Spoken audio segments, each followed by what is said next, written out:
नमस्कार दोस्तों, स्वागत है आपका मुकुल स्टडी में। दोस्तों, ये यूपी पीसीएस एग्ज़ाम के लिए टेस्ट सीरीज चल रही है। ठीक है, टोटल 1500 प्रश्नों की श्रृंखला होगी जो बहुत ही महत्वपूर्ण होगा यूपी पीसीएस एग्ज़ाम के लिए। इसमें करंट अफेयर भी इंक्लूड होगा। ओके, तो दोस्तों ये तीसरा दिन है आज। इससे पहले मैंने 2 वीडियो अपलोड कर दिया है, तो उसको जाके आप प्लेलिस्ट से देख लीजिएगा। ओके, तो दोस्तों आपको 100 प्रश्न है। इसमें 100 प्रश्नों का आपको आंसर बताना होगा कि आपके कितने क्वेश्चन सही हुए हैं। कमेंट बॉक्स में कमेंट करके मुझे बता दीजिएगा। अगर दोस्तों आप किसी और प्रकार का सजेशन आप देना चाहते हैं तो कमेंट बॉक्स में कमेंट कर दीजिएगा। ठीक है, चलिए टेस्ट की तरफ चलते हैं। देखिए, पहला क्वेश्चन है, एक सामान्य 70 केजी भार वाले वयस्क मनुष्य में रक्त की कुल मात्रा कितनी होती है। एक सामान्य 70 केजी वाले वयस्क मनुष्य में रक्त की कुल मात्रा कितनी होती है। बताना है आपको। 6000 मिलीलीटर, 5000 मिलीलीटर, 4000 मिलीलीटर, 3000 मिलीलीटर। बताइएगा कौन सा सही है। देखिए 5000 मिलीलीटर। ठीक है, ऑप्शन नंबर बी सही है। दूसरा बताइएगा, निम्नलिखित में से कौन सा एंजाइम प्रोटीन को एमिनो अम्लों में विघटित करता है। निम्नलिखित में से कौन सा एंजाइम प्रोटीनों को एमिनो अम्लों में विघटित करता है। Pepsin, lactase, urease, zymase. बताइएगा। देखिए पेप्सिन। ठीक है, ऑप्शन नंबर 1 सही है। देखिए, पेप्सिन प्रोटीन को खंडित कर सरल पदार्थों में परिवर्तित कर देता है। ये अमाशय से निकलने वाले जठर रस में पेप्सिन तथा रेनिन एंजाइम पाए जाते हैं। तो क्या होगा, पेप्सिन। ठीक है, तीसरा बताइए, निम्नलिखित हार्मोन में से कौन एक स्त्रीलिंग का हार्मोन है। निम्नलिखित हार्मोन में से कौन एक स्त्रीलिंग का हार्मोन है। एंडोस्टेन, एस्ट्रोजन, टेस्टोस्टेरोन, टेस्टोस्टेरोन और थायरोक्सिन। बताइएगा कौन सा स्त्रीलिंग हार्मोन है। देखिए एस्ट्रोजन होगा। ठीक है, ऑप्शन नंबर 3 सही है। एस्ट्रोजन एक स्त्री हार्मोन है, जबकि जो एंटो आपका स्टेरान है ये टेस्टोस्टेरोन मानव हार्मोन है, जिसे फीमेल हार्मोन, और टेस्टोस्टेरोन को मेल हार्मोन कहा जाता है। ये क्या है, ये मेल हार्मोन होता है। ठीक है, याद रखिएगा। तो ऑप्शन नंबर सी सही होगा। चौथा बताइए, निम्नलिखित में से कौन सा बहुलक जैव निम्नीकृत नहीं किया जा सकता। निम्नलिखित में से कौन सा बहुलक जैव निम्नीकृत नहीं किया जा सकता। सेलुलोज, स्टार्च, प्रोटीन या PVC.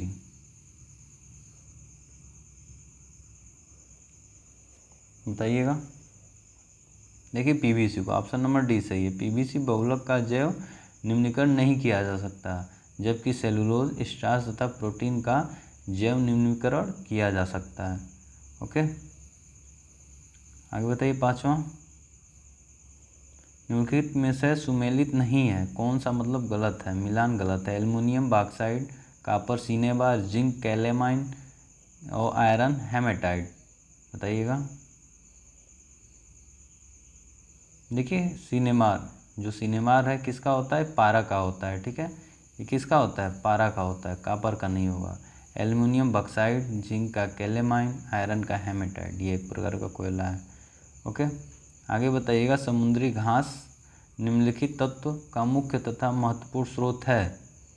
Option A iodine, chlorine, bromine, उपरोक्त में से कोई नहीं। छठा बताइएगा। देखिए ऑप्शन नंबर 1 सही है। ठीक है, ऑप्शन नंबर 1 सही है। समुद्री घास आयोडीन का मुख्य स्रोत है। आयोडीन की कमी से मनुष्य में कौन सा रोग होता है, घेघा रोग होता है।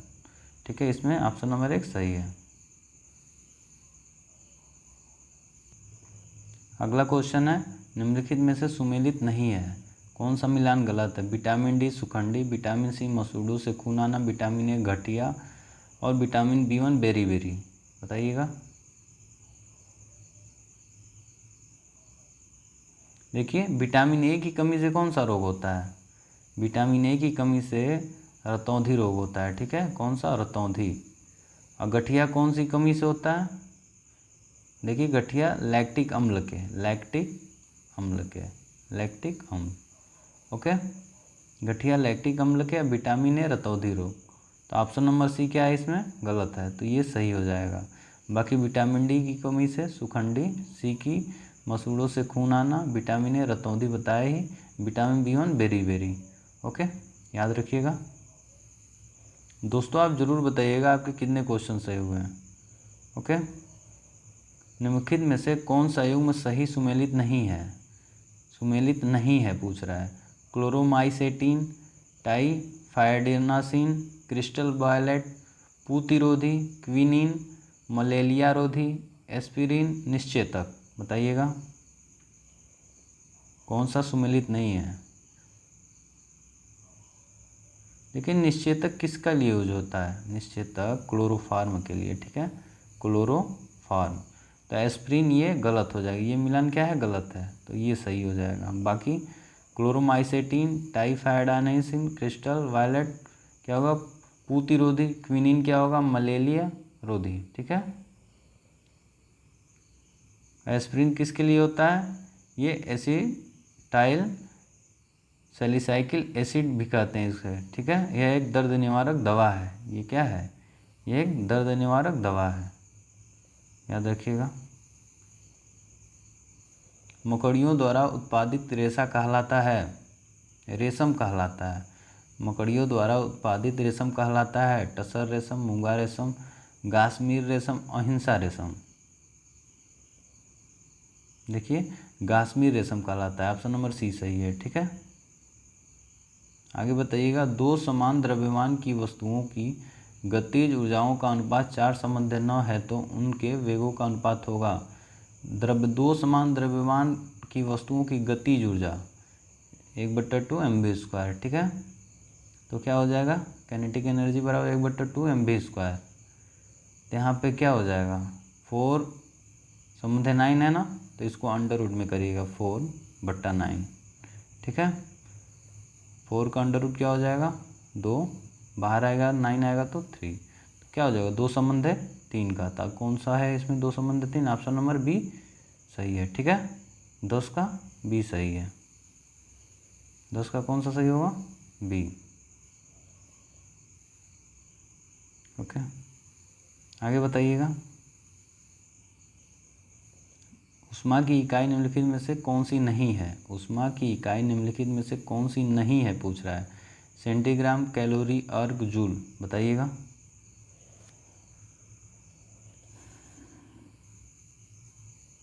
दोस्तों वीडियो अच्छी लगी तो लाइक करिए, सब्सक्राइब करिए और ज़्यादा से ज़्यादा शेयर करिए, ठीक है। शेयर ज़रूर करिए और आप लोग बताइएगा आपके कितने क्वेश्चन सही हुए हैं। ऊष्मा की इकाई निम्नलिखित में से कौन सी है? नहीं है, सेंटीग्रेड नहीं है, तो ऑप्शन नंबर 1 सही है। बाकी सब क्या है? कैलोरी, जूल और ये सब ऊष्मा की इकाई। सेंटीग्रेड देखिए तापमान का होता है, ठीक है, ताप मापने का।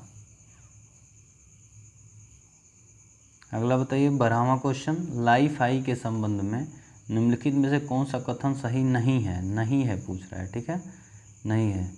लाइफ आई का विस्तृत रूप लाइट, फिडेलिटी, प्रकाश, तद्रूपता है। भारत में लाइफ आई का सफल परीक्षण 29 जनवरी 2018 को सूचना एवं प्रसारण मंत्रालय द्वारा किया गया। लाइफ आई द्वारा 10 GB प्रति सेकंड डाटा को 1 किमी की परिधि में भेजा जा सकता है। इसका क्रियान्वयन ऑप्टिकल फाइबर नेटवर्क द्वारा किया जाता है। बताइएगा कौन सा सही नहीं है। देखिए इसका क्रियान्वयन ऑप्टिकल फाइबर नेटवर्क द्वारा नहीं किया जाता है, ठीक है। तो ऑप्शन नंबर डी क्या हो जाएगा? सही है।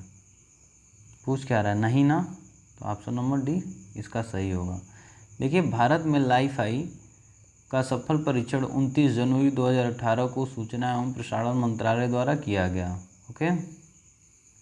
ये तो बात सही है आपकी। देखिए जर्मन भौतिक वैज्ञानिक और प्रोफेसर हेराल्ड हाउस द्वारा लाइफ आई का आविष्कार किया गया था। किसके द्वारा? हेराल्ड हाउस द्वारा। यह एक वायरलेस तकनीकी है जो रेडियो तरंगों के स्थान पर दृश्यमान प्रकाश का उपयोग कर प्रति सेकंड की गति पर डेटा प्रसारित करती है। यह वाईफाई की तुलना में 100 गुना अधिक गति से कार्य करती है। वाईफाई एक विजुअल लाइट कम्युनिकेशन है, ठीक है। क्या है? वाईफाई एक विजुअल लाइट कम्युनिकेशन प्रणाली है। इसका पूरा नाम लाइट फिडेलिटी है, ठीक है। वाईफाई तकनीक दृश्य प्रकाश पर कार्य करती है, जबकि वाईफाई जो होता है रेडियो तरंगों का उपयोग किया जाता है। देखिए, वाईफाई में रेडियो तरंगों को प्रयोग किया जाता है, रेडियो तरंगों का प्रयोग किया जाता है। वाईफाई की बात कर रहा हूँ। और वाईफाई की क्या हो जाएगी? वाईफाई किसकी करेगी? आपका दृश्य प्रकाश पर, दृश्य प्रकाश पर। ओके, याद रखिएगा इसको। आगे बताइए, विद्युत चुम्बकीय प्रेरण पर आधारित युक्ति है। विद्युत चुम्बकीय प्रेरण पर आधारित युक्ति है धारामापी, विभवमापी, डायनेमो, विद्युत मोटर। बताइएगा 13 का कौन सा सही है? देखिए, डायनेमो होगा, ठीक है। विद्युत चुम्बकीय प्रेरण पर आधारित युक्ति है डायनेमो। ऑप्शन नंबर सी सही है। ओके, डायनेमो का कार्य क्या है? यह यांत्रिक ऊर्जा को विद्युत ऊर्जा में परिवर्तित करता है। यह यांत्रिक ऊर्जा को विद्युत ऊर्जा में क्या करेगा? परिवर्तित करेगा, ठीक है, परिवर्तित करता है।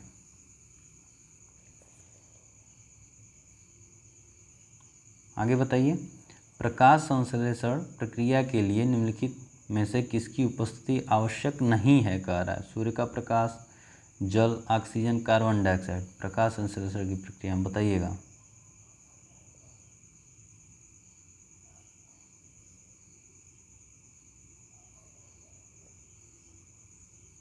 बताइए। देखिए, ऑक्सीजन की उपस्थिति की आवश्यकता नहीं है, ठीक है, तो ऑप्शन नंबर बी सही है। ओके, बाकी सूर्य का प्रकाश होना जरूरी है, जल का होना जरूरी है, कार्बन डाइऑक्साइड का होना जरूरी है। ओके, तो ऑप्शन नंबर बी सही है। ऑप्शन नंबर बी सही है। नहीं है ना, तो ऑक्सीजन की ज़रूरत नहीं पड़ती है। आगे बताइएगा 15वां, जीवाणुओं भोजियों के संबंध में कौन सा कथन सही है? जीवाणुओं भोजियों के संबंध में कौन सा कथन सही है? जीवाणु भोजी विषाणु होते हैं जो जीवाणुओं को संक्रमित करते हैं। जीवाणु भोजी आनुवांशिक अभियांत्रिकी में प्रयुक्त होते हैं। बताइएगा कौन सा सही है या गलत है? देखिए, दोनों सही है, ठीक है। ऑप्शन नंबर सी सही होगा। जीवाणु भोजी विषाणु होते हैं जो जीवाणुओं को संक्रमित करते हैं। जीवाणु भोजी आनुवांशिक अभियांत्रिकी में प्रयुक्त होते हैं। दोनों का दोनों क्या है? सही है। ओके, अगला क्वेश्चन पे आइए 16वां, ताप के निम्नलिखित में से किस पैमाने में ऋणात्मक मान नहीं होता? ताप के निम्नलिखित पैमाने में ऋणात्मक मान नहीं होता। Celsius, kelvin, Fahrenheit, rumour. बताइएगा।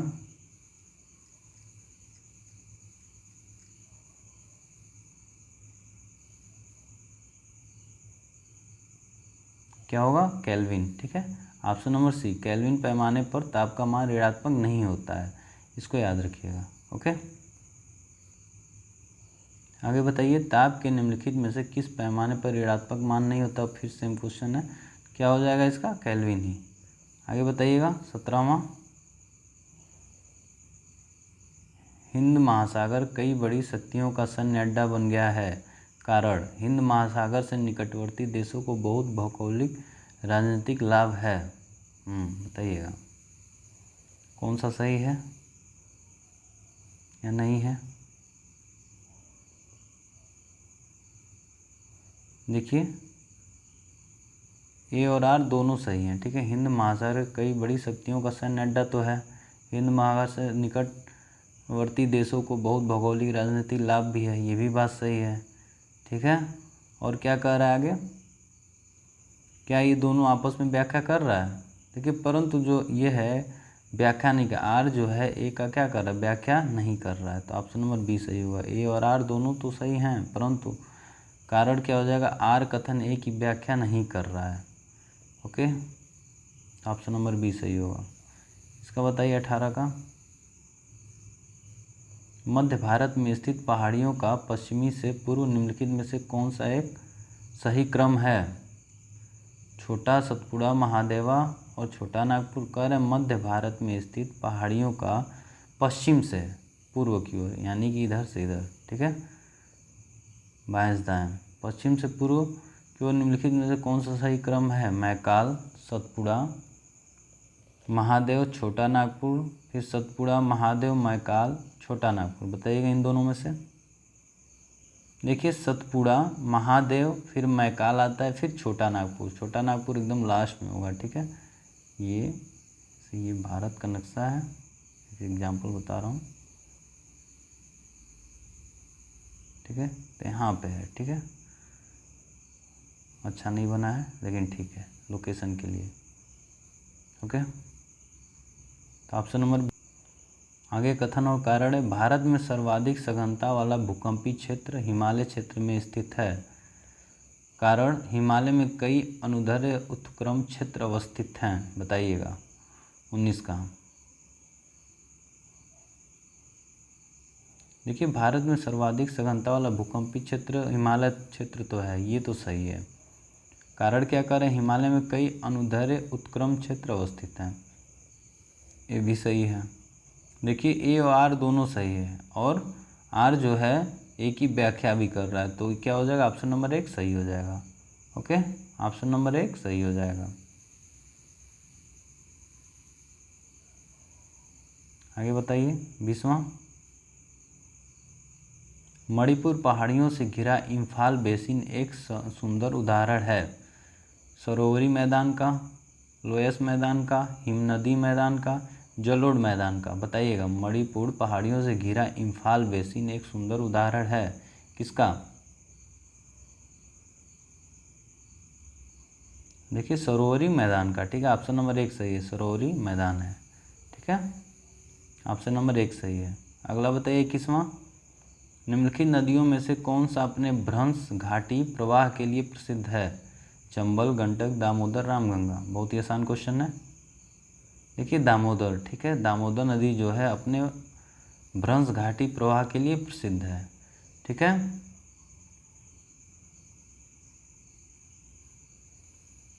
बाईसवां बताइए। निम्नलिखित प्राकृतिक प्रदेशों में किसे बड़े शिकारों की भूमि के नाम से जाना जाता है? शीतोष्ण घास का मैदान, शीतोष्ण घास का मैदान, उष्णकटिबंधीय मानसून प्रदेश, उष्ण रेगिस्तान प्रदेश, उष्णकटिबंधीय सवाना प्रदेश। बताइएगा।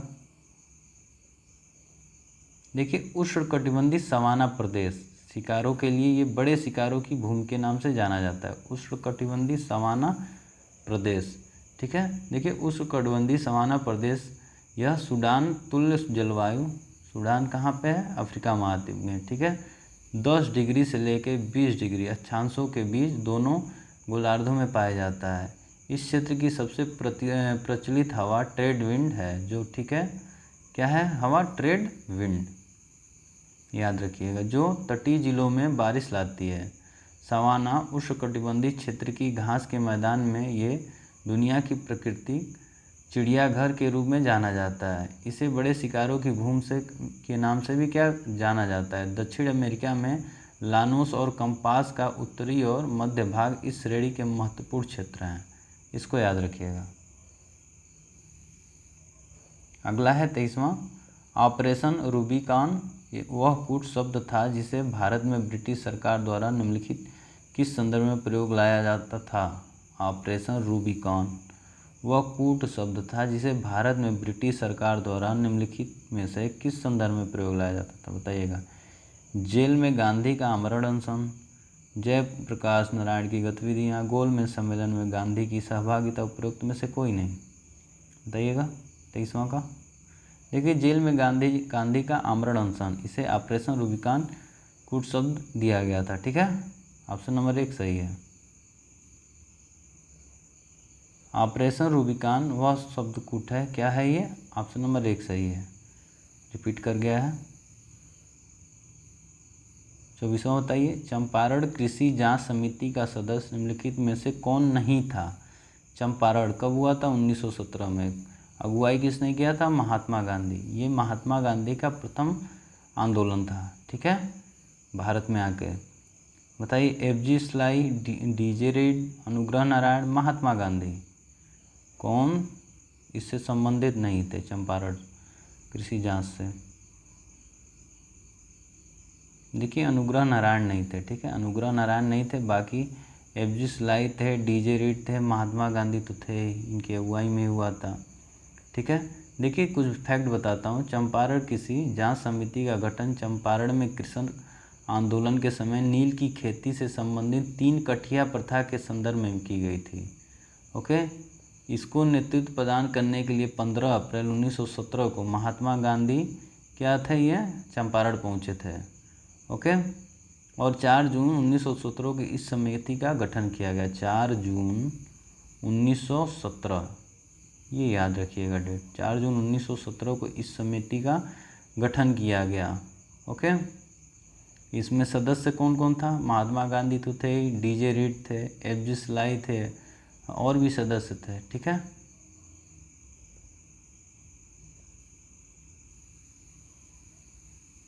अगला बताइएगा 25वां, गांधी इरविन समझौता, सांप्रदायिक पंचायत निर्णय, द्वितीय गोलमेज सम्मेलन, नेहरू रिपोर्ट। उपयुक्त घटनाओं को काल क्रमानुसार लिखिए। कौन सा सबसे पहले हुआ था, कौन सबसे बाद में, बताना है आपको। देखिए गांधी इरविन समझौता कब हुआ था? 16 मार्च 1931 को, 16 मार्च 1931 को, 1931 को। उसका सांप्रदायिक पंचायत निर्णय कब आया था? ये 16 अगस्त 1932 को आया था, ठीक है, 16 अगस्त 1932 को, याद रखिएगा। द्वितीय गोलमेज सम्मेलन कब हुआ था? ये 7 सितंबर 1931 को हुआ था, ये 7 सितंबर 1931 को, ठीक है, ये 1932 में हुआ था। ये 16 मार्च 1931, ये आपका कब हुआ था? 7 सितंबर 1931। नेहरू रिपोर्ट कब आया था? नेहरू रिपोर्ट आपका आया था अगस्त 1928 को, ठीक है, अगस्त 1928 को, 1928 को, ठीक है। तो देखिए सबसे पहले कौन सा आया था, पहले कौन सा सबसे पहले हुआ था? सबसे पहले नेहरू रिपोर्ट आया था, ठीक है, उसके बाद गांधी इरविन समझौता हुआ, उसके बाद द्वितीय गोलमेज सम्मेलन, उसके बाद सांप्रदायिक पंचायत निर्णय। तो आपका कौन सा सही होगा? 4 1 3 2, 4 1 3 2, कौन सा ऑप्शन? ऑप्शन नंबर डी सही है, ठीक है। कौन सा सही हो जाएगा? ऑप्शन नंबर डी सही हो जाएगा। ओके, एक बार और देख लीजिए, 1931 में आया, लेकिन ये कब आया था? 16 मार्च को, ये 16 मार्च को। ये 1932 में आया था। ये कब हुआ था आपका? सितंबर 1931 में। नेहरू रिपोर्ट कब आया था? अगस्त 1928 को, ठीक है, याद रखिएगा। आगे बताइए, सुभाष चंद्र बोस का राजनीतिक गुरु कौन था? जीके खोगले, बीसी पाल, सीआर दास, वीजी तिलक। कौन था? देखिए सीआर दास थे, ठीक है, सीआर दास थे। ओके, आगे बताइएगा, सूची 1 सूची 2 सुमिलित कीजिए सूची में दिए गए कुट विद्रोह और वर्ष। अहोम कब हुआ था? कोल संथाल, बताइएगा। देखिए अहोम 1888 में हुआ था। कोल विद्रोह कब हुआ? 1800, देखिए ये इसमें छूट गया, नीचे है, 1831 में हुआ था कोल, 1831 में। संथाल विद्रोह कब हुआ था? 1855 और 56 में हुआ था, ठीक है, एक मिनट। फिर मोपला विद्रोह कब हुआ था? 1921 में, ठीक है, 1921 में। तो कौन सा ऑप्शन सही हो जाएगा? देखिए 2 4 1 3, ऑप्शन नंबर 1 सही होगा, ठीक है, 2 4 1 3, इसको याद रखिएगा।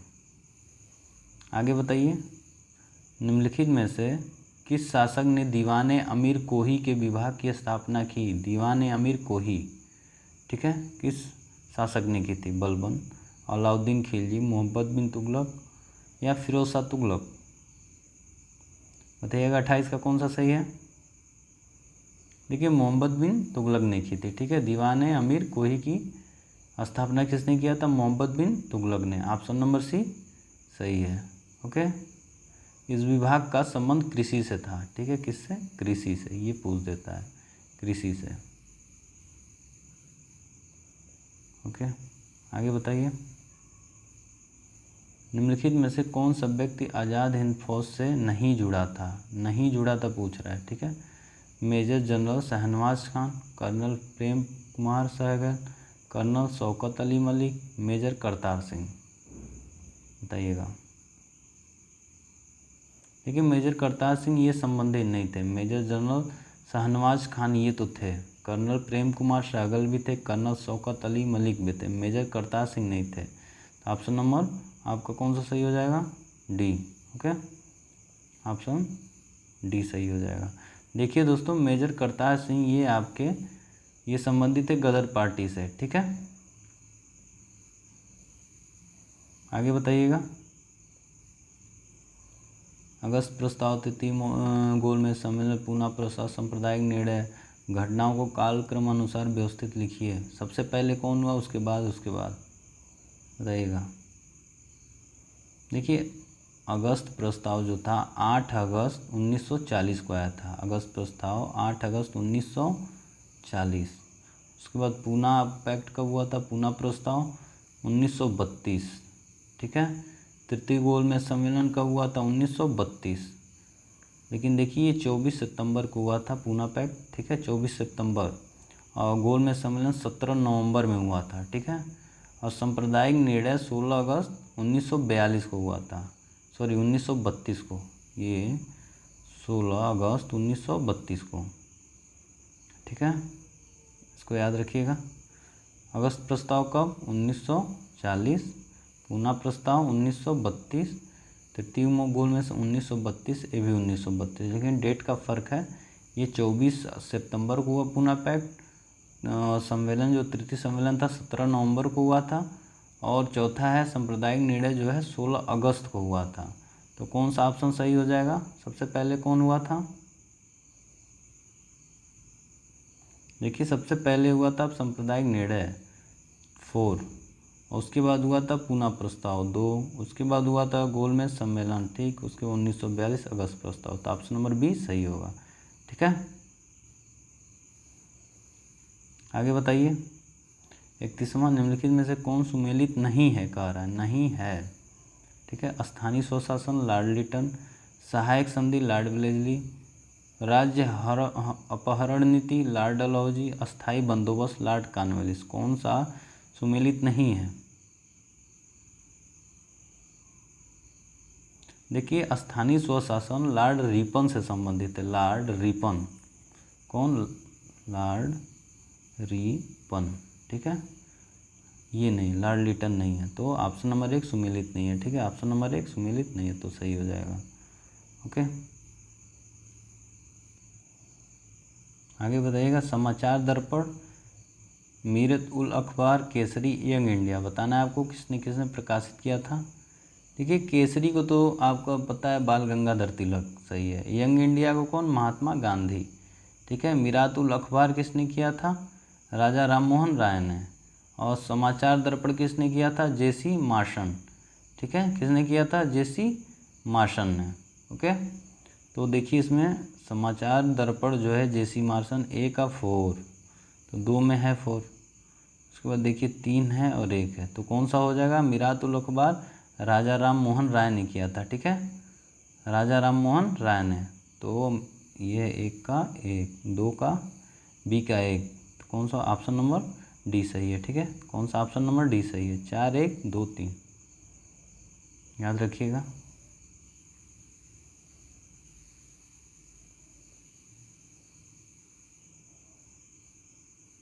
आगे बताइए। कूका आंदोलन की नींव पड़ी थी बंगाल में, पंजाब में, बिहार में, महाराष्ट्र में। कूका आंदोलन बहुत ही फेमस आंदोलन था, बताइएगा कहाँ पे हुआ था। देखिए ये पंजाब में हुआ था, ठीक है, पंजाब में हुआ था। किसने किया था? देखिए इसकी नींव राम सिंह द्वारा पंजाब में डाली गई थी, ठीक है, राम सिंह द्वारा, राम सिंह द्वारा। तो ऑप्शन नंबर सी सही है। आगे बताइएगा। प्रधानमंत्री कार्यालय पीएमओ के संबंध में निम्नलिखित में से कौन सा कथन सत्य है? यह 1977 में अस्तित्व में आया, इसका प्रधान कैबिनेट सचिव होता है, बताइएगा। देखिए सही बात है, 1977 में आया था और प्रधान सचिव कैबिनेट होता है, ठीक है। लेकिन ये 77 में आया था, ये क्वेश्चन बताइएगा, या प्रधान कैबिनेट सचिव होता है? देखिए पहला गलत है, ठीक है। पहला क्या होगा? गलत होगा। कमेंट बॉक्स में कमेंट करिए। नहीं दोस्तों, देखिए पहला सही होगा, ठीक है। यह 1977 में अस्तित्व में आया था, लेकिन इसका प्रधान कैबिनेट सचिव नहीं होता है, ठीक है, सचिव नहीं होता है। तो कौन सा सही हो जाएगा कोड? ऑप्शन नंबर 1 सही है ना, तो सी सही हो जाएगा। ओके। देखिए प्रधानमंत्री कार्यालय की महत्ता और जिम्मेदारियों के निष्पादन के लिए उसे प्रधानमंत्री के कार्यालय द्वारा सहायता प्रदान की जाती है। भारतीय संविधान का अनुच्छेद 77(3) के द्वारा इसे प्रशासनिक एजेंसी के रूप में परिभाषित किया गया है। इसकी शुरुआत वर्ष 1947 में प्रधानमंत्री पद के सचिव के रूप में हुई थी। तत्पश्चात 1977 में पुनः नामित कर 1977 आया में पुनः नामित कर इसका नाम प्रधानमंत्री कार्यालय रखा गया। राजनीतिक रूप से प्रधानमंत्री इसका अध्यक्ष होता है। कौन होता है? प्रधानमंत्री ही इसका अध्यक्ष होता है। और प्रकाशीय रूप से प्रधान सचिव इसका अध्यक्ष होता है। प्रधान सचिव होगा, ठीक है, कैबिनेट सचिव नहीं, प्रधान सचिव। ओके, याद रखिएगा। आगे बताइए, भारतीय संविधान की 6ठी अनुसूची के प्रावधान निम्नलिखित में से किस राज्य में लागू होते हैं? त्रिपुरा, सिक्किम, नागालैंड, उपरोक्त सभी। 6ठी अनुसूची के प्रावधान बताइएगा। त्रिपुरा है, नागालैंड है, सिक्किम है।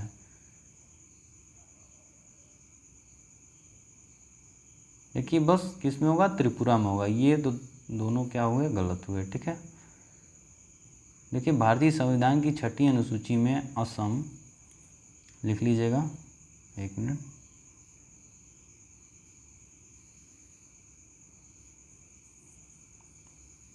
असम, मेघालय, त्रिपुरा और मिज़ोरम, ये 4 राज्य हैं, ठीक है। मिज़ोरम याद रखिएगा। असम, मेघालय, त्रिपुरा और मिज़ोरम राज्य, ठीक है, संविधान की 6ठी अनुसूची के प्रावधान में हैं, ठीक है। ओके, आगे बताइएगा। 36वां, निम्नलिखित में से कौन सा सही सुमेलित नहीं है? बंदी प्रत्यक्षीकरण, to have the body of परमादेश, वी कमांड, प्रतिषेध, टू बी सर्टिफाइड, अधिकार परीक्षा बाई व्हाट अथॉरिटी। बताइएगा, व्हाट अथॉरिटी। देखिए प्रतिषेध, टू बी सर्टिफाइड, ठीक है, ये क्या है? इसमें ऑप्शन नंबर सी सही है। ओके, आगे बताइएगा। धन विधेयक भारत के संविधान के किस अनुच्छेद में परिभाषित किया गया है? धन विधेयक भारत के किस अनुच्छेद में परिभाषित किया गया है? किस अनुच्छेद में? देखिए अनुच्छेद 110 में, ठीक है, अनुच्छेद 110 में धन विधेयक को परिभाषित किया गया है। इसके अनुसार कोई विधेयक धन विधेयक माना जाएगा यदि वह, ठीक है, किसका? भारत सरकार की संचित निधि से आकस्मिक निधि की अभिरक्षा करता हो। ओके, धन विधेयक को राष्ट्रपति की सिफारिश के बाद ही प्रस्तुत किया जा सकता है, इसको याद रखिएगा। एक आध दो और फैक्ट सुन लीजिए। धन विधेयक के संबंध में राज्यसभा की शक्तियां सीमित हैं। यह इस विधेयक को अस्वीकृत या संशोधित नहीं कर सकती, केवल सिफारिश कर सकती है राज्यसभा, ठीक है। चलिए आगे कह रहा है कोई धन विधेयक है या नहीं, इसका निर्णय कौन करता है? लोकसभा अध्यक्ष, प्रधानमंत्री, राष्ट्रपति, सभापति। बताइएगा कौन करता है?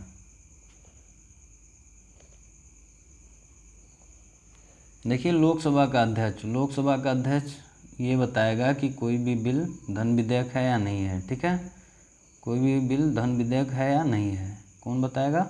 आपका लोकसभा का स्पीकर। आगे बताइए। यूनेस्को विश्व धरोहर समिति द्वारा किस शहर में संपन्न हुए 43वें सत्र में जयपुर को विश्व धरोहर स्थल के रूप में सूचीबद्ध किया गया? बताइएगा। बाक, अजरबैजान, इस्तांबुल, तुर्की, बिश्केक, किर्गिस्तान, माराकेश, मोरक्को। देखिए बाक अजरबैजान में हुआ था, ठीक है, यूनेस्को विश्व धरोहर समिति की विकास शहर में संपन्न 43वां सत्र, याद रखिएगा पूछता है ये, विश्व धरोहर स्थल में रूप में हुआ था कहाँ पे, बाक अजरबैजान। ओके, आगे बताइए। IMF के नवनियुक्त प्रबंधन निदेशक हैं Dominic क्रिस्टस, Christine laggard, Raghuram Rajan, Surjit Bhalla. IMF बताइएगा नवनियुक्त प्रबंधक निदेशक हैं कौन है, डोमिनिक स्ट्रॉस। ऑप्शन नंबर 1 सही है। ओके, ऑप्शन नंबर 1 सही है।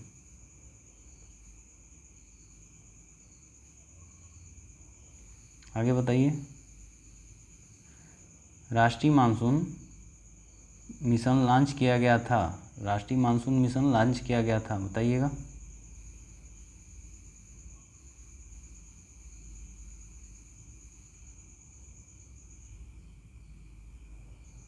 कब किया गया था, 2012 में। ठीक है, ऑप्शन नंबर डी सही है।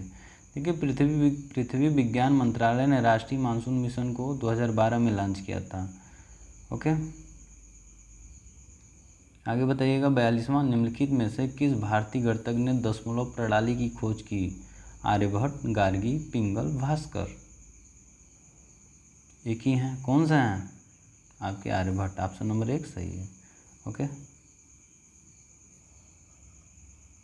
43 का बताइएगा। निम्नलिखित में से किस ऋषि ने गायत्री मंत्र की रचना की, किस ऋषि ने, सॉरी ऋषि बोल दिया, ऋषि ने। ठीक है, किस ऋषि ने गायत्री मंत्र की रचना की थी, वशिष्ठ, विश्वामित्र, भृगु, गार्गी।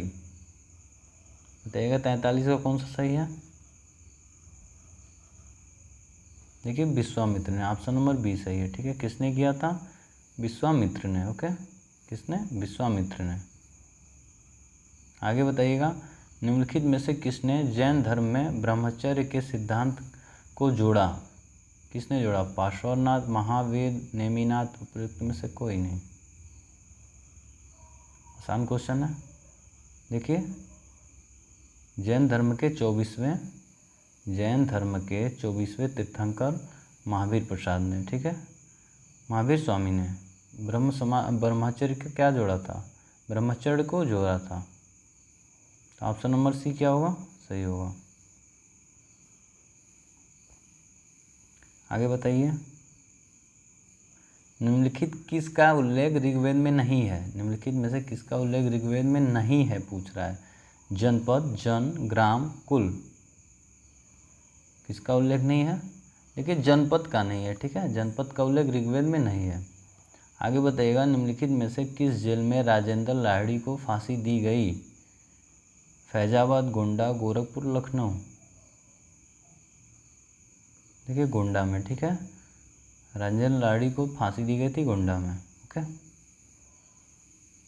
आगे बताइएगा। हाल ही में निम्नलिखित में से किसको नया केंद्रीय सतर्कता आयुक्त नियुक्त किया गया, TM भसीन, संजय कोठारी, प्रदीप कुमार, संजय कुमार मिश्रा। ठीक है, संजय कोठारी को। ऑप्शन नंबर बी सही है। ठीक है, संजय कोठारी को। आगे बताइएगा। 48 का। निम्नलिखित में से 15 अगस्त 1947 को भारतीय राष्ट्रीय कांग्रेस के अध्यक्ष कौन थे, 15 अगस्त 1947, जवाहरलाल नेहरू, JB कृपलानी, डॉक्टर राजेंद्र प्रसाद, अबुल कलाम आज़ाद। कौन थे, JB कृपलानी जी थे। ठीक है, इसको याद रखिएगा। आगे बताइए। सत्याग्रह शब्द दिया गया था महात्मा गांधी द्वारा, देवदास गांधी द्वारा, मंगललाल गांधी द्वारा, कस्तूरबा गांधी द्वारा।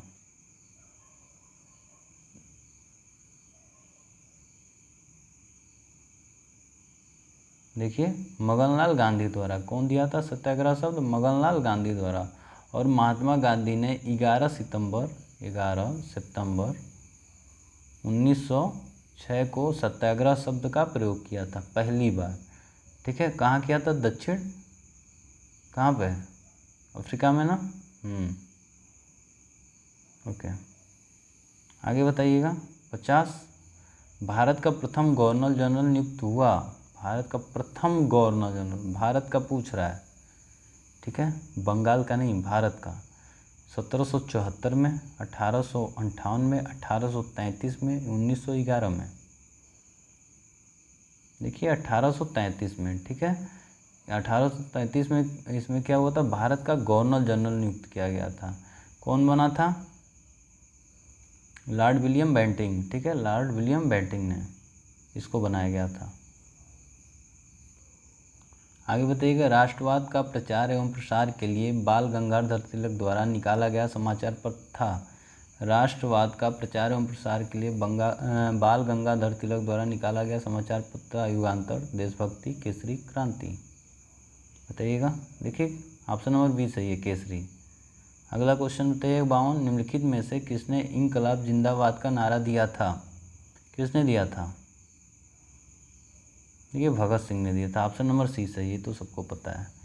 ओके, बताते जाइए जल्दी जल्दी दोस्तों। निम्नलिखित में से कौन सा प्रथम भारतीय ICS भारतीय सिविल सर्विसेज में चयनित हुआ था। सत्येंद्रनाथ टैगोर, सरोजनी नायडू, लाला लाजपत राय, CR दास। देखिए ऑप्शन नंबर 1 सही है, ठीक है, सत्येंद्रनाथ टैगोर। कब हुए थे, 1963 में, ठीक है।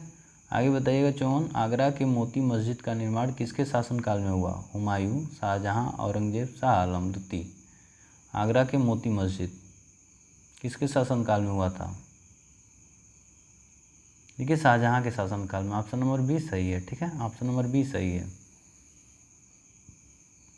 आगे बताइएगा, निम्नलिखित में से किसने सर्वप्रथम स्वराज शब्द का प्रयोग किया। महात्मा गांधी, दादा भाई नौरोजी, बाल गंगाधर तिलक, गोपाल कृष्ण गोखले। किसने किया था, महात्मा गांधी। स्वराज शब्द का सबसे पहले प्रयोग किसने किया था, महात्मा गांधी ने। ओके, आगे बताइए, गदर समाचार पत्र प्रकाशित हुआ था फ्रांस से, अमेरिका से, जर्मनी से, इंग्लैंड से। बताइएगा कहाँ से हुआ था, देखिए अमेरिका से हुआ था, ठीक है, सैन फ्रांसिस्को, अमेरिका से हुआ था। ओके, आगे बताइए, मुंबई को भारत की वित्तीय राजधानी कहा जाता है। कथन है, कारण कह रहा है 2011 जनगणना के अनुसार यह भारत का सबसे अधिक जनसंख्या वाला महानगर है। बताइएगा क्या दोनों सही है, क्या है इस, बताइएगा। देखिए मुंबई को भारत की वित्तीय राजधानी कहा जाता है, ये बात तो सही है, ठीक है, ये बात क्या है, सही है। दूसरा कह रहा है 2011 की जनगणना के अनुसार यह भारत का सबसे अधिक जनसंख्या वाला महानगर है, ये भी बात सही है। लेकिन देखिए RA का व्याख्या नहीं कर रहा है, तो ऑप्शन नंबर बी क्या हो जाएगा, सही हो जाएगा। ओके, ऑप्शन नंबर बी क्या होगा, सही हो जाएगा।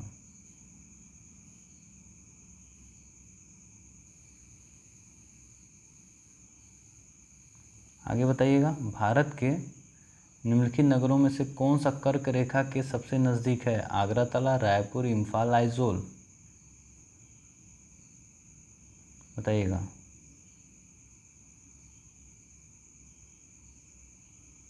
कौन सा सबसे नज़दीक है, देखिए आइजोल होगा, ठीक है, आइजोल, मणिपुर, ठीक है। देखिए 23.5 डिग्री उत्तरी अक्षांश रेखा को कर्क रेखा के नाम से जाना जाता है। यह भारत के 8 राज्य गुजरात, राजस्थान, मध्य प्रदेश, झारखंड, छत्तीसगढ़, पश्चिम बंगाल, त्रिपुरा तथा मिजोरम, क्या होगा ये, मिजोरम, ठीक है, मिजोरम से होकर जाती है। ओके, अक्षांशीय स्थिति के अनुसार आइजोल अगरतला, इम्फाल व रायपुर की अपेक्षा सबसे नज़दीक है, तो आइजोल हो जाएगा ऑप्शन, ठीक है। आगे मिलान करना है, कौन सा मिलान गलत है। जयंती झारखंड, विश्रामपुर मध्य प्रदेश, तालचीर उड़ीसा, रानीगंज पश्चिम बंगाल। बताइए कौन सा मिलान गलत है। सभी कोयला खदान नहीं है, कोयला खदान है, बताइएगा। 59 का कौन सा सही नहीं है। देखिए विश्रामपुर मध्य प्रदेश में नहीं है, विश्रामपुर मध्य प्रदेश में नहीं, ये कहाँ पे है, ये छत्तीसगढ़ में है। कहाँ है, छत्तीसगढ़ में। ओके, बाकी जयंती झारखंड में है, तालचीर उड़ीसा में है, ठीक है, उसके बाद रानीगंज पश्चिम बंगाल में है,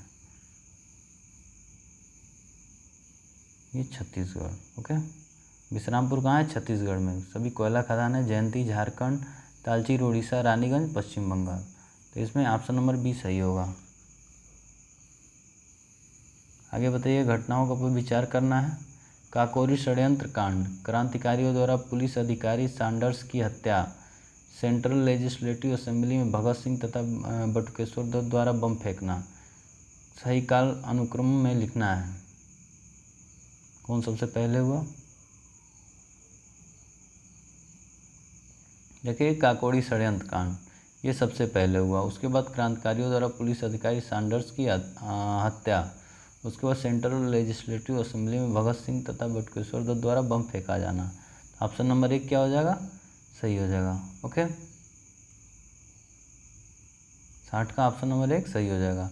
देखिए काकोरी कांड 1925 में हुआ था। ओके, और उसके बाद क्रांतिकारियों द्वारा पुलिस अधिकारी सैंडर्स की हत्या 1928 में हुई थी, और 18 अप्रैल 1929 को बम फेंका गया। 1929 को बम फेंका गया, ठीक है, इसको याद रखिएगा। आगे निम्नलिखित में से किसने मई 1928 को मुंबई में आयोजित सर्वदलीय सम्मेलन की अध्यक्षता की। ऑप्शन है sir Tej Bahadur Sapru, Motilal Nehru, doctor M.A. Ansari, sir Ali Imam. बताइएगा कौन सा सही है। देखिए ऑप्शन नंबर सी सही है, ठीक है, ऑप्शन नंबर सी सही है, डॉक्टर M.A. अंसारी। ओके, क्या हुआ था इसमें, देखिए 19 मई 1988 को 28 को मुंबई में आयोजित सर्वदलीय सम्मेलन की अध्यक्षता इन्होंने की थी। ठीक है, किसकी अध्यक्षता की थी, सर्वदलीय सम्मेलन की। तो ऑप्शन नंबर सी सही होगा उसका। 62 का बताइएगा, भारत में अधिकांश लौह तथा अलौह खनिज निम्नलिखित भौमिकीय शिलाक्रमों किससे संबंधित है। भारत में अधिकांश लौह तथा अलौह खनिज निम्नलिखित भौमिकीय शिलाक्रमों किससे संबंधित है। विंध्यन क्रम, धारवाड़ क्रम, गोंडवाना क्रम, टर्शियर क्रम। बताइएगा। देखिए धारवाड़ क्रम, ठीक है, ऑप्शन नंबर बी सही है, धारवाड़ क्रम। ओके, आगे बताइएगा, निम्नलिखित में से कौन मालदीव के साथ भारत की समुद्री सीमा बनाता है। मालदीव के साथ great channel, 8 degree channel, Coco channel, उपयुक्त में से कोई नहीं। देखिए 8 डिग्री चैनल क्या होता है, ये मालदीव से भारत का जो लक्षद्वीप है, मिनी काय है भारत का, उससे क्या करता है 8 डिग्री चैनल की सीमा बनाता है। ओके,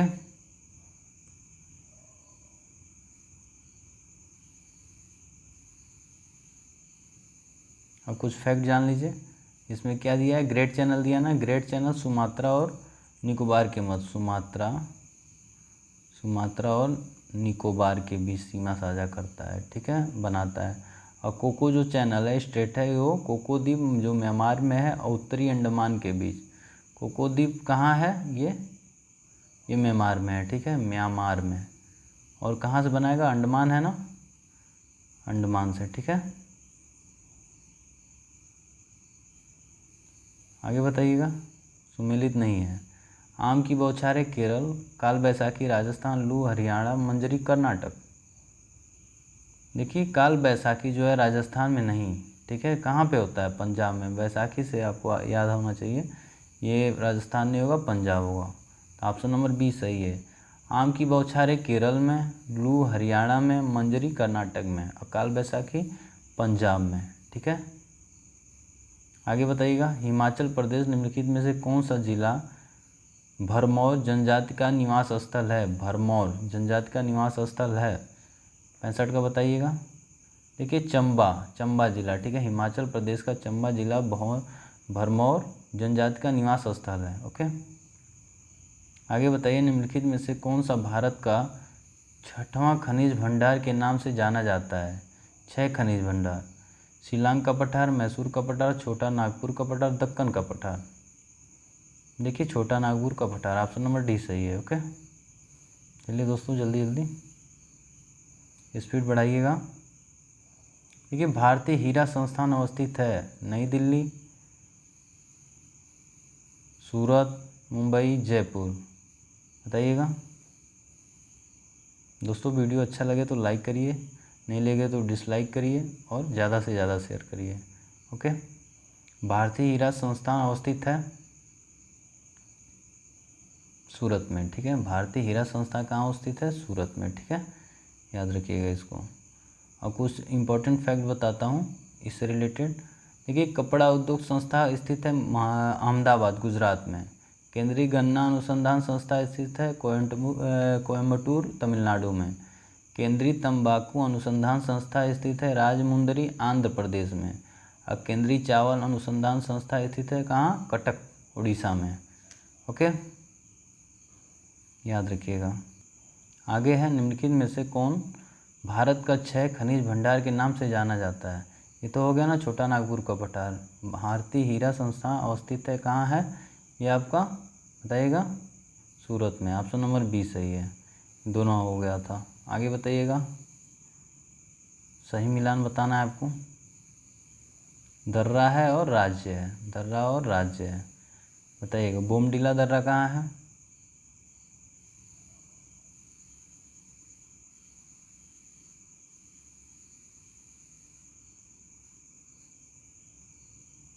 बताइएगा, बोमडिला दर्रा कहाँ है? देखिए, बोमडिला अरुणाचल प्रदेश में पड़ता है। जलेपा दर्रा कहाँ है? ये आपका सिक्किम में पड़ता है, ठीक है, सिक्किम में पड़ता है। माना दर्रा, ये तो आसान है ना, उत्तराखंड। सिपिकाला दर्रा, ये तो हिमाचल प्रदेश में। तो ए का 2, बी का 1, सी का 4 आपका, और डी का 3। तो कौन सा ऑप्शन सही हो जाएगा? 2, 1, 4, 3। ऑप्शन नंबर डी सही है, ठीक है, ऑप्शन नंबर डी सही है, डी। ओके, आगे बताइएगा। 69 का, भारत में निम्नलिखित राज्यों में से किसका कोयला का संचित भंडार बृहत्तम है? कोयला का संचित भंडार बृहत्तम कह रहा है, सबसे ज़्यादा उड़ीसा, झारखंड, छत्तीसगढ़, पश्चिम बंगाल, ठीक है। किसका है? देखिए, ये झारखंड का है, ठीक है, झारखंड का है।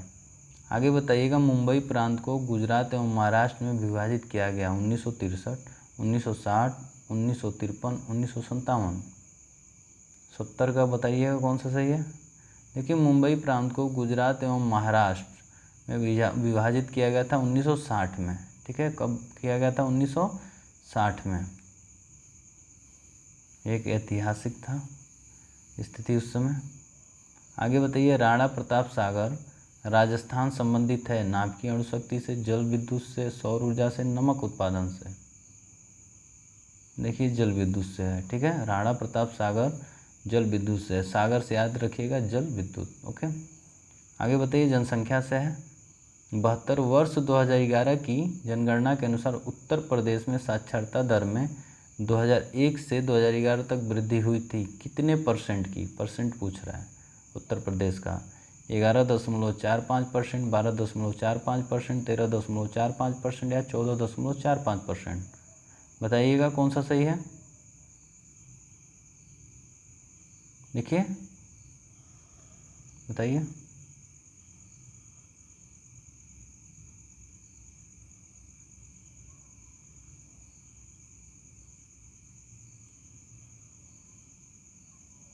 ठीक है, 13.45%, ऑप्शन नंबर सी सही है, ठीक है, 13.45%। कि जनगणना 2011 के अनुसार उत्तर प्रदेश की साक्षरता में 10 की वृद्धि, जो 10 की वृद्धि हुई थी आपका 11.4% हुआ था। साक्षरता के मामले में उत्तर प्रदेश भारत के राज्यों में 29वां स्थान है। ओके,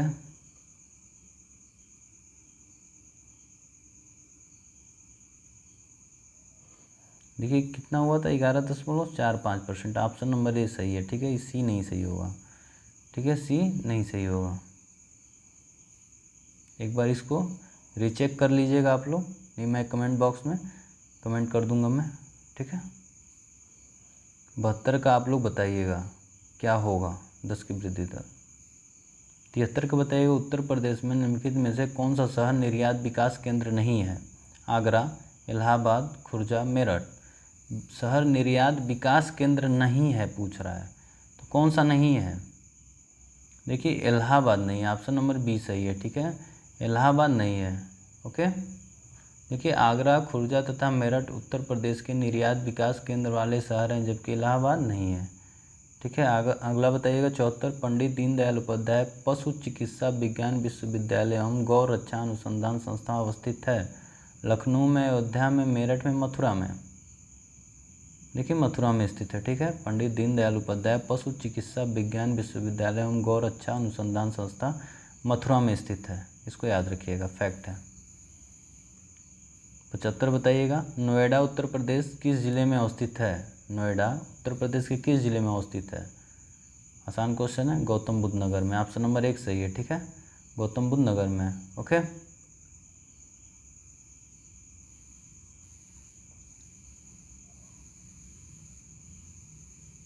आगे बताइएगा।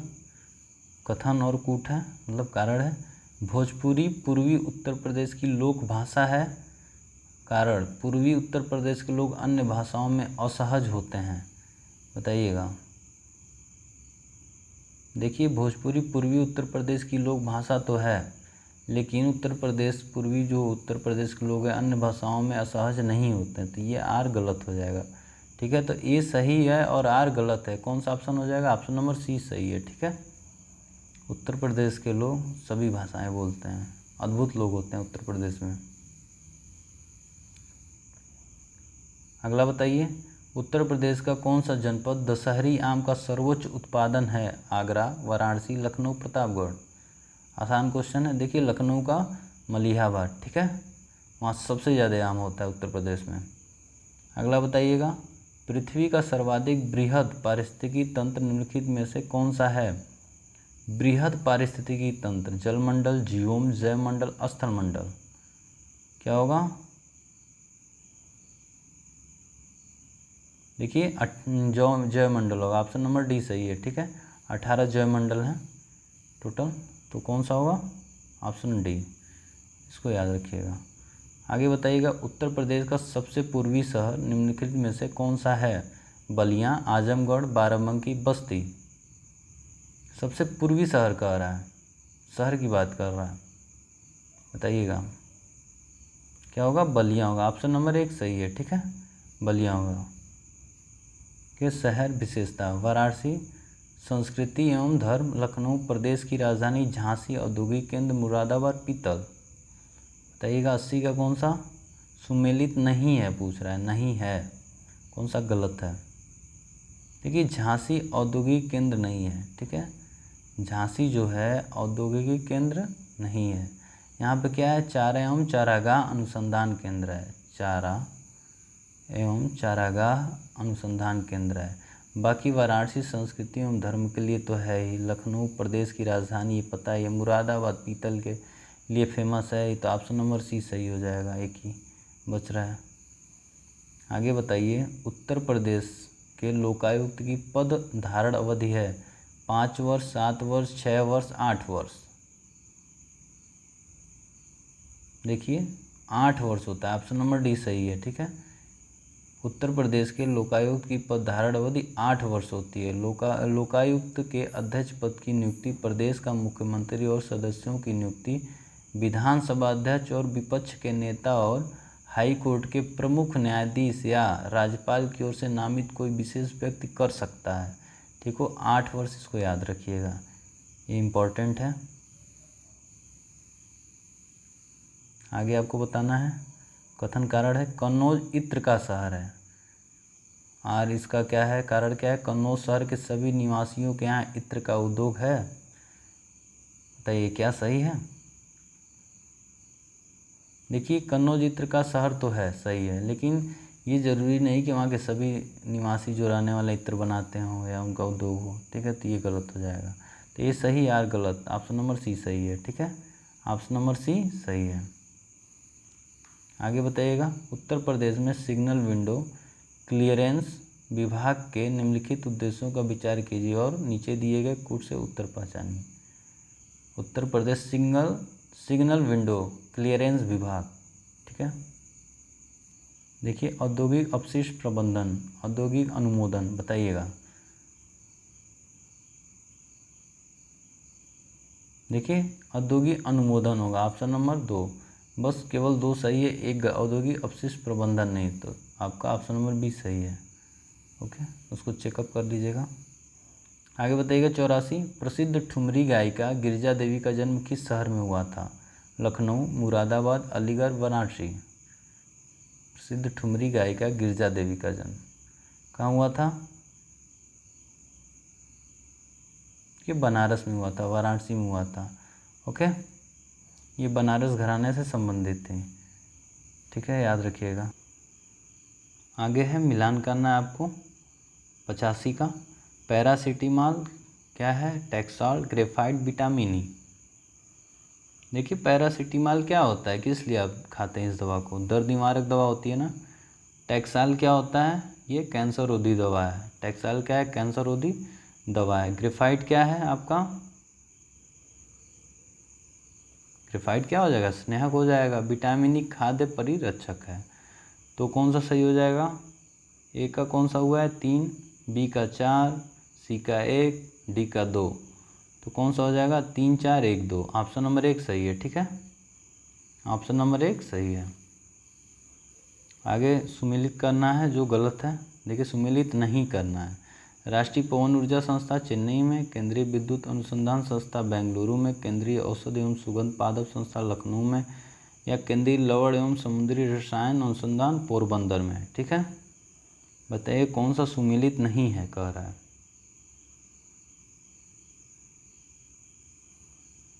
देखिए रसायन अनुसंधान संस्था पोरबंदर में नहीं है, ये भावनगर में है, भावनगर में है, ठीक है। कहाँ है? भावनगर।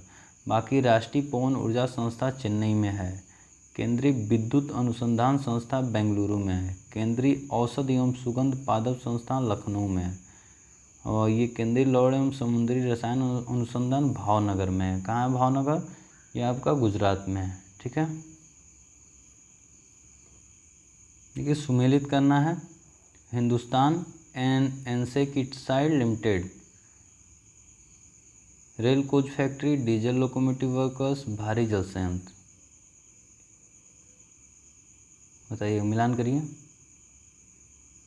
देखिए हिंदुस्तान इंसेक्टिसाइड लिमिटेड जो है ये रसायनी है, ठीक है। ये कहाँ पे है रहेगा?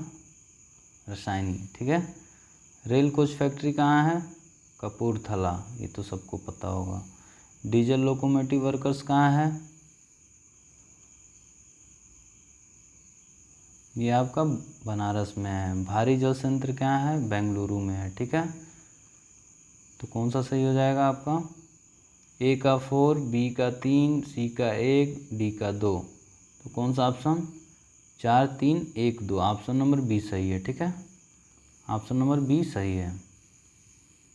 84 का बताइएगा। 88 का। निम्नलिखित में से उत्तराखंड के गांधी के रूप में किसे जाना जाता है? सुंदरलाल बहुगुणा, चंडी प्रसाद भट्ट, हेमंती नंद बहुगुणा, इंदुमणि बडोनी। बताइएगा। देखिए इंदुमणि बडोनी, ऑप्शन नंबर सी सही है। उत्तराखंड के गांधी के रूप में जाना जाता है। ओके, ये उत्तराखंड के गांधी के नाम से जानी जाती है। राज्य को समृद्ध बनाना चाहती थी, ठीक है, चाहते थे। शिक्षा, स्वास्थ्य, पर्यटन, रोजगार को लेकर बहुत अधिक सजग रहा करते थे ये इंदुमणि बडोनी, ये पुरुष हैं। आगे बताइए। द ऑपरेशन ग्रीन परियोजना उत्तर प्रदेश में शुभारंभ किया गया था 1952, 1995, 2001, 2005। 89 का बताइएगा। देखिए 2001 में स्टार्ट हुआ था। द ऑपरेशन ग्रीन परियोजना कब हुआ था? 2001 में। 1 जुलाई 2001 को इसकी शुरुआत की गई थी। इस योजना का उद्देश्य है ताप प्रसंस्करण को बढ़ावा देना तथा इस योजना के अंतर्गत विभिन्न किसान उत्पादक संगठन रसद प्रसंस्करण सुविधाओं और पेशेवर प्रबंधन को प्रोत्साहित करना था। याद रखिएगा। आगे बताइए। सुमेलित नहीं है। इंसुलिन, हार्मोन, रेयान, रूपांतरित स्टार्च, रबर, प्राकृतिक बहुलक, नाइट्रोसेलुलोस, विस्फोटक। कौन सा सुमेलित नहीं है? देखिए रेयान रूपांतरित स्टार्च नहीं है, ठीक है। रेयान क्या है? रूपांतरित स्टार्च नहीं है।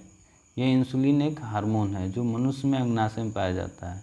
ये क्या है? इंसुलिन है एक हार्मोन, ये तो बात सही है। ये क्या है? मिलान गलत है, तो ये सही हो जाएगा। आगे बताइएगा। चर्म रोग के उपचार में प्रयोग किया जाने वाला रेडियो आइसोटोप है। क्वेश्चन 91 का है। बताइएगा। रेडियो सीसा, radio iodine, radio cobalt, radio phosphorus.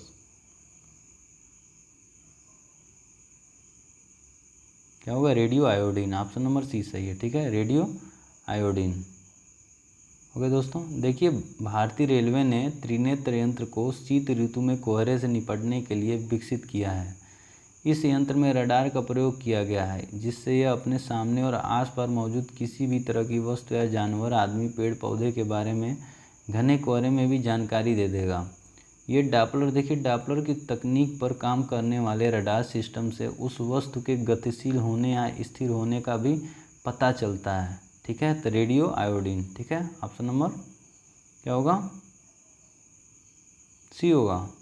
नहीं दोस्तों, देखिए radio phosphorus, option number D सही है आपका, ऑप्शन नंबर डी सही है, ये नहीं है, 91 का डी सही है। आगे बताइएगा, भारतीय रेलवे ने निम्नलिखित में से किस यंत्र को शीत ऋतु में कोहरे से निपटने के लिए विकसित किया। ये तो 92 का है, मैंने 92 का आपको बता दिया है। तो कौन सा है, त्रिनेत्र, ठीक है, त्रिनेत्र। आगे बताइएगा, 93, हड्डियों के अंधेरे में चमकने का कारण है। हड्डियों में लाल फास्फोरस की उपस्थिति, वायु के संपर्क में सफ़ेद फास्फोरस का धीमी गति से दहन, सफ़ेद फास्फोरस का लाल फास्फोरस में परिवर्तन, सफ़ेद फास्फोरस का सफ़ेद फास्फोरस में परिवर्तन। बताइएगा।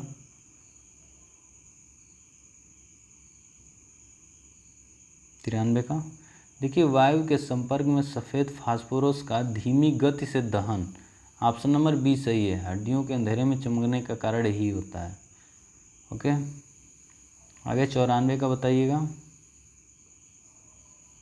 HIV पॉजिटिव उम्मीदवारों के लिए भारत के किस राज्य में पहली बार सरकारी नौकरी आरक्षित की गई। उत्तर प्रदेश, मिजोरम, केरल, महाराष्ट्र। देखिए केरल में, ठीक है, केरल में नौकरी दी रही है HIV पॉजिटिव जो आदमी है या औरत है उनके लिए, ठीक है। आगे बताइएगा, बाल एवं ऊन में सामान्यतः पाए जाने वाला प्रोटीन है। बाल एवं ऊन में पाया जाने वाला प्रोटीन पूछ रहा है, केराटिन, जेलाटिन, कोलेजन या ग्लूटेन। 95 का कौन सा सही है, देखिए कौन सा होगा, केराटिन होगा, ऑप्शन नंबर 1 सही है, केराटिन पाया जाता है। इसी प्रोटीन के कारण बालों में चमक दिखाई पड़ती है। हालांकि लगातार धूप, पॉल्यूशन और केमिकल के संपर्क में आने पर यह प्रोटीन कम होने लगती है और बाल ड्राई तथा गिरने लगते हैं, ठीक है, कैरोटीन होगा। ओके, तो कैरोटीन की गोली खाइए आप, बाल बचाइए अपने सिर के। 96 बताइएगा, सौर ऊर्जा उत्पन्न होती है तात्कालिक दहन से, नाभिकीय विखंडन से, नाभिकीय संलयन से, जल ऊष्मीय प्रक्रिया से। आसान क्वेश्चन है, देखिए नाभिकीय संलयन से, ठीक है, ऑप्शन नंबर बी सही है, नाभिकीय संलयन से। सौर ऊर्जा का उत्पादन नाभिकीय संलयन से होता है, और जबकि विखंडन के दौरान उत्पन्न ऊर्जा को नाभिकीय ऊर्जा कहते हैं, इसको ध्यान रखिएगा। आगे बताइए, 97, निम्नलिखित संविधान संशोधन में किसके द्वारा भारत में महिलाओं के लिए ग्राम पंचायत में 1/3 1/3 स्थान आरक्षित किया गया। 75वें, 74वें, 73वें, 71वें। कौन सा संविधान संशोधन, देखिए 73वें संविधान संशोधन, ठीक है। 1972 जो तत्काल उस समय के प्रधानमंत्री थे PV नरसिम्हा राव, ठीक है, उनके कार्यकाल में हुआ था, इसको याद रखिएगा। कब हुआ था, 24 अप्रैल 1993 को 73वां संविधान संशोधन हुआ था। उस समय महिलाओं की कितने आरक्षित की गई, 1/3 भाग सीट आरक्षित किया गया। आगे बताइएगा, भारत में गठबंधन सरकारें समझौता की उत्पत्ति है। समझौते परिस्थितियों बाध्यताओं के प्रतिफल होते हैं। बताइएगा, देखिए भारत में गठबंधन सरकारें समझौते की उत्पत्ति हैं, ये बात सही है। कारण समझौते परिस्थितियों तथा बाध्यताओं के प्रतिफल होते हैं, ये भी सही है। और आर जो है ए का व्याख्या भी कर रहा है, ठीक है, तो ऑप्शन नंबर 1 सही हो जाएगा। ए और आर दोनों सही हैं, ए का सही स्पष्टीकरण आ रहा है, ठीक है। तो 95 का क्या हो जाएगा, सॉरी 98 का ए।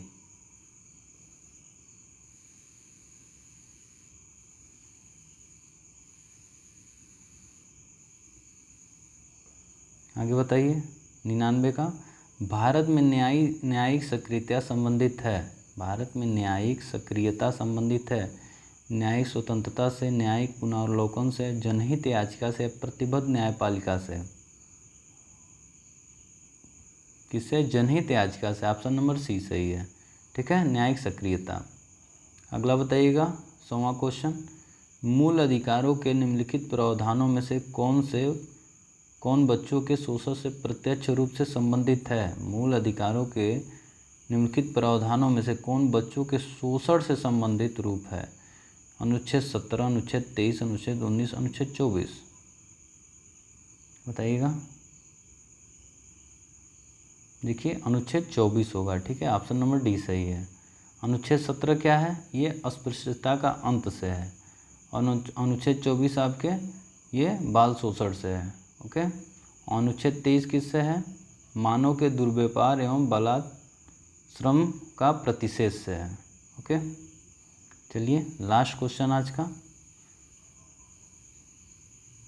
कह रहा है, सूचियों के कूट हैं उपयोग कर सही बताएं। आपको क्या करना है? आपको मिलान बताना है, ओके दोस्तों। इसको आप कमेंट बॉक्स में कमेंट करके बताइएगा इसका आंसर क्या होगा, ये आप लोग के लिए, ठीक है, 101 वाला। ओके दोस्तों, क्वेश्चन समाप्त हुआ। अगर आपको वीडियो अच्छा लगे, क्वेश्चन अच्छे लगें तो लाइक करिए, सब्सक्राइब करिए और ज़्यादा से ज़्यादा शेयर करिए। दोस्तों किसी प्रकार का सजेशन या एडवाइस आप देना चाहते हैं तो आप कमेंट बॉक्स में कमेंट करके मुझे बता दें, या मेरी मेल आईडी है मुकुल, ठीक है, yadav.000@gmail.com। Okay, thank you.